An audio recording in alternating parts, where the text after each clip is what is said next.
Sa number 6, talisay PNP ang ginakilala sa karon ang duha ka mga lalaki sa viral video nga nagpanulod sang balay.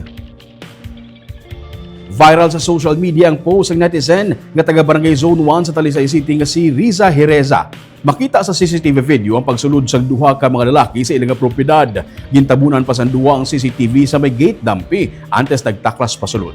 Ang isa sa ila, ginimo niya nga tabon sa iya nga guya ang iya ginuba nga t-shirt samtang ang iya naman nga kaupod naka-hoodie kag wala sang tabon ang guya. Base sa post, nakasinggit ang tagbalay sang maglili sa bentana ang isa sa mga suspect. Sunod sa kay Police Lieutenant Colonel Salvador Trono Jr., ang hepe sa Talisay City PNP. Wala man sa may nakuha ang duha, kag wala man mahibaluan kung ano gid ang tinutuyo nila, pero ginausisa na sang PNP kung sino ini sila kag kung ano ang ilang mga background. Panawagan sang PNP sa publiko, siguraduhon permi nga ang seguridad sa propiedad kag kung may mga kasubong sini nga insidente, gilayon itawag sa pulis o kung sa barangay para maaresto.